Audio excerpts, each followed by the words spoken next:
I stood in the rain staring at the house I once called home. My clothes were soaked, my hands were shaking, and all I could think was why? The grass was covered with pieces of my life, family photos, my favorite blanket, and even the quilt my grandmother made for me when I was a child. Everything that used to mean comfort now looked like trash scattered by strangers. I tried the front door, but the key didn't work. The lock had been changed. For a moment, I thought maybe there was a mistake. Maybe Ethan had lost his mind, and this was all some weird misunderstanding. But then I saw it, the note taped to the door. 3 words written in his handwriting, "Don't come back." The words hit harder than the cold rain. My heart sank so deep I could barely breathe. We had built this house together. Every wall, every room had a memory. I remembered painting the kitchen yellow because he said it felt warm. I remembered the nights we planned our future here. And now, it felt like all of that had been erased in a single moment. I stood there for what felt like hours, watching the rain ruin everything I owned. My phone buzzed again and again, texts from neighbors, work emails, but not one message from Ethan. His truck was gone. His side of the garage was empty. The silence from him was louder than any explanation could ever be. Finally, I picked up what I could, a few pieces of clothing, a photo of my parents, and my laptop bag. I didn't even know where to go. I couldn't face anyone, not yet. The only thing I knew was that the life I left behind 3 days ago was gone. I sat in my car, staring at the dark house through the windshield. I could almost see us sitting on the porch, laughing and drinking coffee. I could almost hear him saying, "This is home." But now that word felt like a lie. As the rain kept falling, I realized that I had a choice: stay there and cry over what was lost, or get in the car and drive away. So I drove. I didn't even know where I was going. I just needed to get away from the pain sitting on that lawn. Somewhere between the tears and the thunder, a strange calm settled in. Maybe this was the end of something I was never meant to hold on to. Maybe, just maybe, it was the start of something I didn't see coming. That night, I parked in a quiet lot and tried to sleep in my car. The rain tapped softly on the windows like it was whispering, "You'll be okay." I didn't believe it yet, but deep down, I wanted to. Because even when everything you've built, before everything fell apart, my life with Ethan looked perfect from the outside. We had a nice house in a quiet neighborhood in North Carolina. Our weekends were filled with morning walks, grocery runs, and dinner with his family. We weren't rich, but we were comfortable. I thought we were building something strong, a future together. Ethan and I met at work. He was confident, funny, and had this calm way of making people trust him. I fell for him quickly. After 2 years of dating, we got married in a small backyard ceremony. It wasn't fancy, but it was beautiful. At least, that's how I remember it. His sister Grace stood beside me that day, smiling wide and calling me the sister she never had. I believed her. Over time, I started noticing little things that didn't sit right. Grace always seemed too involved in our marriage. She'd show up unannounced, just to hang out, but always ended up in private talks with Ethan. If I asked what it was about, she'd say, "Family stuff, nothing important." Ethan would brush it off too, saying I worried too much. I wanted to trust him, so I did. We started saving money for a baby. I wanted to start a family more than anything. Ethan agreed, or at least pretended to. We'd talk about names, future bedrooms, and schools. It made me happy to think we were finally in the same place in life. But behind those warm moments, there were cracks I ignored. Ethan's phone was always face down. He said it was out of habit, but I noticed how quick he was to pick it up whenever Grace texted. They messaged constantly, day and night. He told me they were just close because of their childhood bond. I told myself it was harmless. I didn't want to be that jealous wife. Looking back, I see how blind I was. There were small signs: missing money from our account, sudden arguments over nothing, and nights when Ethan stayed late at work. When I questioned him, he'd smile and pull me into a hug, saying, "You think too much, babe." His calm tone made me feel guilty for doubting him. Grace also started changing toward me. The friendly sister act faded. She'd make comments like, "You're lucky Ethan puts up with your moods," or, "You don't know how much he sacrifices for you." I tried to laugh them off, but each word cut a little deeper. Slowly, I began feeling like an outsider in my own marriage. Still, I held on. I loved him too much to believe he'd ever hurt me. I thought we were just going through a rough patch like every couple does. I didn't know that while I was dreaming of a family, they were already making plans that didn't include me. It's strange how love can blind you. You can sleep next to someone every night and never realize they're slowly building a world where you don't belong. Falls apart, there's always a small part of you that still hopes for tomorrow. When Ethan told me about the work retreat in Chicago, I didn't think much of it. My manager had mentioned it weeks before, but I wasn't sure if I wanted to go. It was short, just 3 days, and mostly about team building. I didn't like leaving home for long, but Ethan insisted. He said, "You need a break. Go enjoy yourself for once." He even helped me pack, folding my clothes neatly and reminding me not to forget my charger. At the time, I thought it was sweet. Now I know better. The morning I left, he kissed me goodbye. It wasn't like the usual soft, warm kiss before work. It felt quick, almost forced. I brushed it off, telling myself he was just tired. I didn't want to start the trip with worries. I told him I'd call once I landed, and he smiled, saying, "Can't wait to hear from you." The first day of the retreat went smoothly. I laughed with coworkers, tried to relax, and even called Ethan that night. He answered, but his tone was distracted. "Everything's fine," he said, "just busy." I told him I missed him, and he said he missed me too, but it didn't sound real. By the second day, something felt off. My texts went unanswered. My calls went straight to voicemail. I tried telling myself maybe he was asleep, maybe his phone died. But the silence grew heavier with each hour. That uneasy feeling in my chest wouldn't go away. On the third day, I couldn't take it anymore. I told my boss I wasn't feeling well and took an early flight home. I didn't even tell Ethan I was coming back. I thought maybe I'd surprise him. Maybe all my fears were in my head. I kept imagining walking in and seeing him smile, saying he'd missed me. But when I turned onto our street, everything went cold. From a distance, I saw something spread across our front lawn. As I drove closer, I realized what it was: my things. Boxes, clothes, photos, even the framed picture from our wedding day. My heart dropped. My first thought was that someone had broken in, but then I saw the locks had been changed. The blinds were drawn. His truck was gone. It didn't make sense. I stood there for a long time. The sound of my heart beat louder than the cars passing by. I called his phone again, but it went straight to voicemail. That's when I noticed the note on the door. 3 words. "Don't come back." I didn't cry right away. I just stood there, numb, staring at the house we built together. I had left for 3 days, and somehow he had erased me completely. It was in that moment, standing in the rain with my suitcase beside me, that I realized my life had changed forever. Everything I thought I knew, love, loyalty, home, had been nothing more than a lie waiting to end. I spent the first night after coming home in my car, parked a few blocks away from the house. I couldn't bring myself to leave yet. I kept hoping that maybe Ethan would call, maybe there was some mistake, but the phone stayed silent. The next morning, I went to grab coffee from the small shop at the corner, and that's where I ran into Mrs. Taylor, our neighbor. She looked nervous when she saw me. Her eyes darted around before she finally said, "Honey, you don't know, do you?" My stomach tightened. "Know what?" I asked. She hesitated, then sighed. "Ethan told everyone you left him, that you ran off with another man." For a moment, I couldn't speak. My throat burned, and my hands started to shake. She went on quietly. "He moved Grace and her boyfriend in the day after you left. Said he needed help around the house." It felt like someone had punched the air out of me. Grace, his sister, the person I'd treated like family, living in my house with her boyfriend, while my things sat outside in the rain. I couldn't wrap my head around it. Mrs. Taylor patted my arm softly. "I'm sorry, dear." I didn't believe a word he said, but people talk. I thanked her, holding back tears, and walked away before I broke down in front of her. My legs felt weak. Everything I thought was true had crumbled. I called Ethan again, but his phone was still off. I didn't bother trying Grace. I didn't trust what I might say if she picked up. Later that day, I called a lawyer. I didn't want revenge. I just wanted to understand what I could do. The lawyer listened carefully and then said something that stuck with me. "Don't act out of anger. Play it smart. Not loud." He explained that my name was still on the deed, meaning half the house legally belonged to me. Changing the locks without my consent was illegal. Ethan could pretend all he wanted, but the law was still on my side. It gave me a small bit of comfort, though not enough to ease the pain. That night, I parked near the house again, watching from a distance.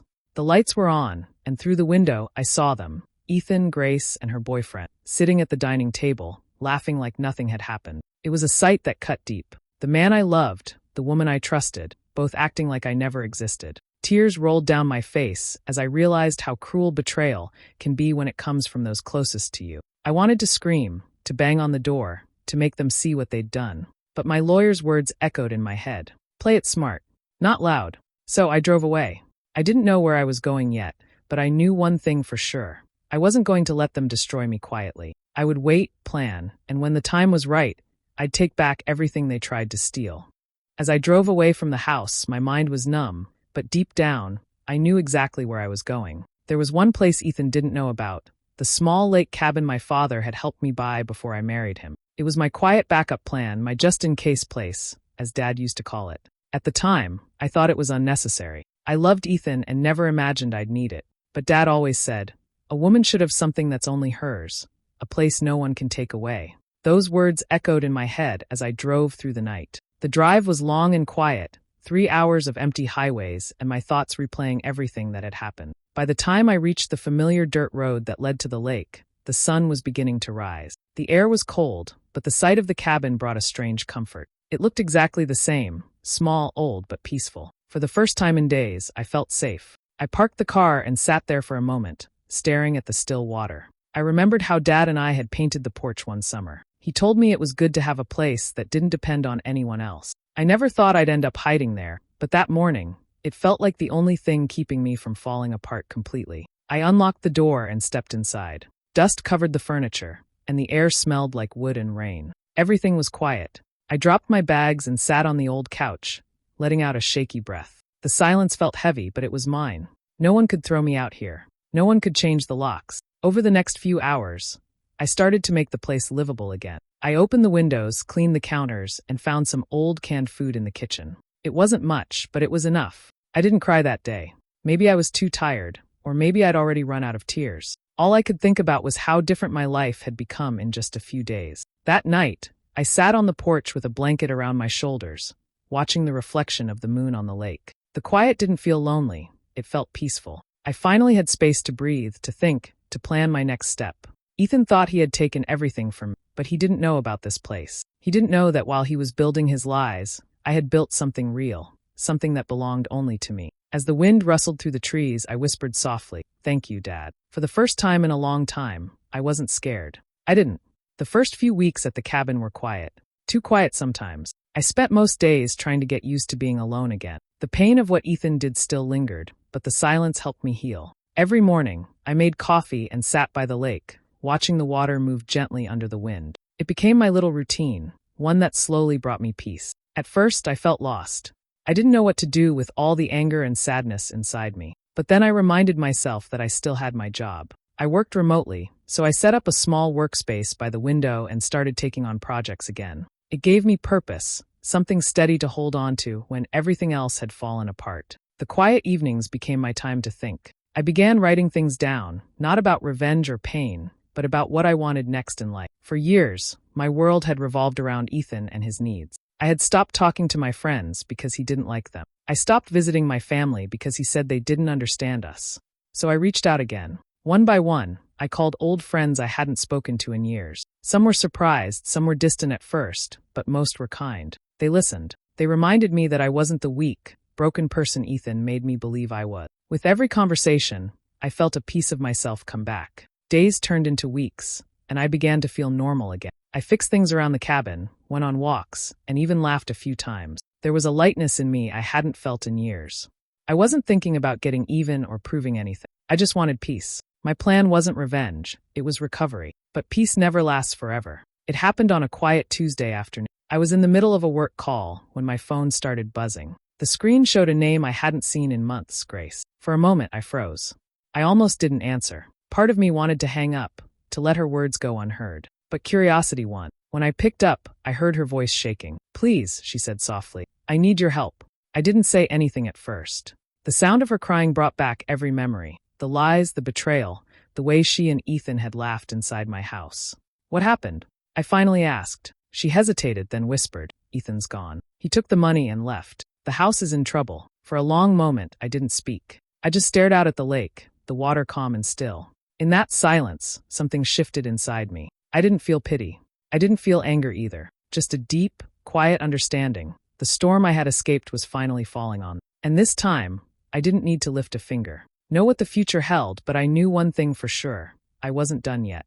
Grace's voice trembled as she tried to speak. I could hear her crying, struggling to find the right words. "He's gone," she said between sobs. "Ethan's gone. He took everything." For a moment, I just sat there, holding the phone, letting her words sink in. It felt strange hearing her sound so broken. This was the same woman who had laughed in my home, who helped throw me out of my own life. I kept my voice calm. "What do you mean he took everything?" She sniffled. "The money, the savings, all of it. The mortgage hasn't been paid in months. The bank sent a notice. They're taking the house. Please, you have to help us. You know the system. Maybe you can fix it. It's still partly in your name, right?" I almost laughed. Not because it was funny, but because it was unbelievable. She called it the family home, the same house where she watched my life fall apart. For months, she lived there like I never existed, and now she wanted me to save it for her. "Grace," I said quietly, You want me to help save the house that you and Ethan threw me out of? Her voice cracked. It wasn't my idea. He told me you were never coming back. He said you left him for someone else. I didn't know what to believe. That lie again. The same story Ethan told everyone. I could almost see him smirking while spinning his version of the truth, making me the villain. But now the game had turned. I'm sorry, she continued, her voice small. I don't have anywhere else to go. Please, I don't know what to do. For a moment, I felt something, maybe pity, maybe the last trace of who I used to be. But then I remembered that night in the rain, my things scattered across the lawn, and her standing by his side silent. She hadn't tried to stop him. She hadn't even called to ask if I was okay. I took a deep breath. Grace, I think you'll figure it out, I said softly. You always do. She cried harder. Please, I'm begging you. But I stayed quiet. My silence was the only power I had left, and I wasn't going to waste it on people who had already shown me what I meant to them. After a long pause, she whispered, So that's it? You're just going to let it happen? Yes, I said simply. I'm letting it happen. I ended the call and stared out at the lake. The sun was setting, the sky painted in gold and orange. For the first time in months, I felt calm. I didn't yell, I didn't curse, and I didn't seek revenge. I just let the world balance itself. Sometimes, silence speaks louder than anything you could ever say. And in that quiet moment, I realized, after that phone call, I knew exactly what I had to do. I wasn't going to scream, argue, or beg for anything. My silence had already started the kind of revenge that didn't need shouting. Ethan thought he'd taken everything from me, but he had forgotten one small detail. The house was still partly mine. And that meant I still had control over what happened. I contacted my lawyer the next morning. He had been following the case quietly since the beginning, and when I told him about the foreclosure notice, he said calmly, It's time to make your move. With his help, I legally removed my name from the property, but not before selling my share. It wasn't a random sale. I knew exactly who I wanted to sell it to, Daniel. He was an old friend from college who worked in real estate and owed me a favor from years back. I called him and explained everything. He listened quietly, then said, If this helps you close that chapter, consider it done. Within a week, all the paperwork was complete. On paper, Daniel became the new owner of my share. He didn't tell anyone, not the neighbors, not Ethan, not even the bank. It was clean, silent, and perfectly legal. Ethan and Grace had no idea what was coming. They probably still believed they could talk their way out of the foreclosure, or that I'd step in to save the house. But I didn't. A month later, Daniel received confirmation from the bank that the house was officially under repossession. Since he now owned my portion, he had the authority to act as part owner and finalize the process. Ethan and Grace received the notice shortly after, 30 days to vacate. Grace tried calling me again. I didn't answer. Then came a text from an unknown number. It was Ethan. He wrote, You can't do this. We'll fix it. Just talk to me. I read it once and deleted it. There was nothing to fix. From the outside, it might have looked cold, but I wasn't doing it to hurt them. I was doing it to close a door that should have been locked long ago. They had made choices, cruel, selfish choices, and now they were facing the cost of them. I didn't need to lift a hand or raise my voice.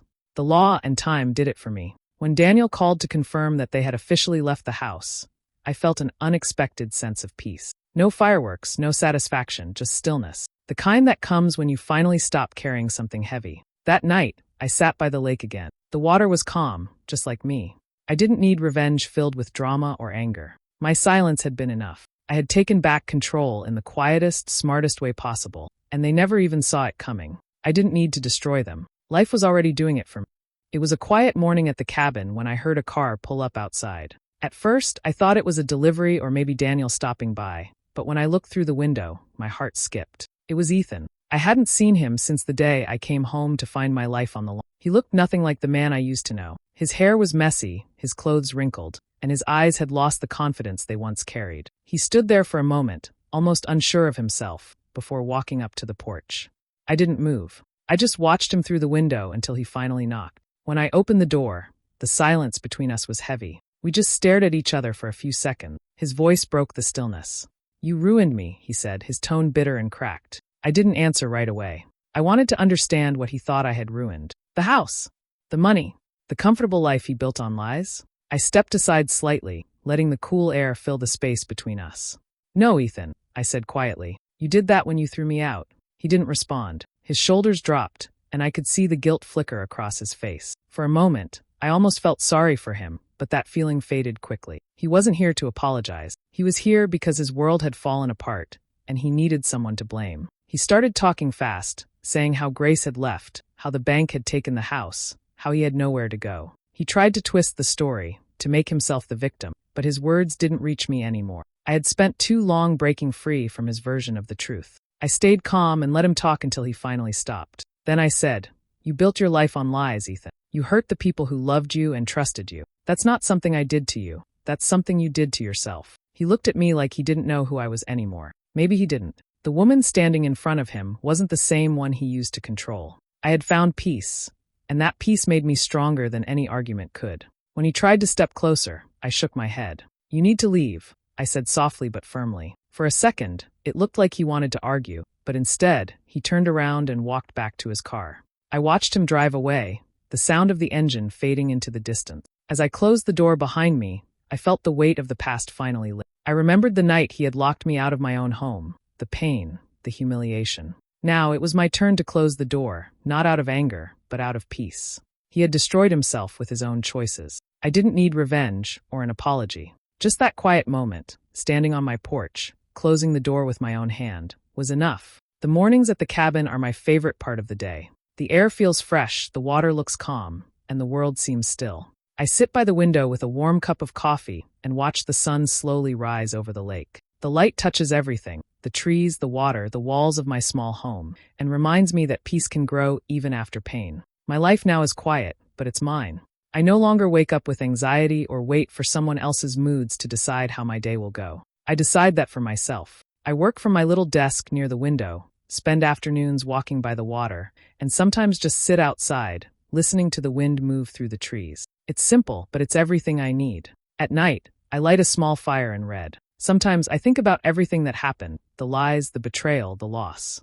But instead of anger, I feel calm. What used to hurt now feels distant, like an old dream I've already woken up from. I understand now that revenge isn't always loud or cruel. Sometimes it's silent and peaceful, the kind that doesn't destroy but rebuilds. Ethan and Grace don't cross my mind much anymore. I don't need to know where they are or what they're doing. Their choices caught up to them, just like life always does. I didn't have to make anyone pay. I just had to stop letting their actions define me. That's something I learned the hard way. My father once told me, "Your peace is your power." I didn't understand that before. I thought love meant giving everything, even when it left me empty. Now, I know peace means giving to yourself too, time, care, forgiveness. I built this home again from the pieces they tried to break. Not the same house, but the same heart, healed and stronger. Some evenings, I walk down to the dock and let my feet dangle over the water. The reflection of the sky ripples below me, and I smile. I think of how far I've come from the night I stood in the rain, locked out of my own home, feeling like my world had ended. In truth, that night was the beginning of something new.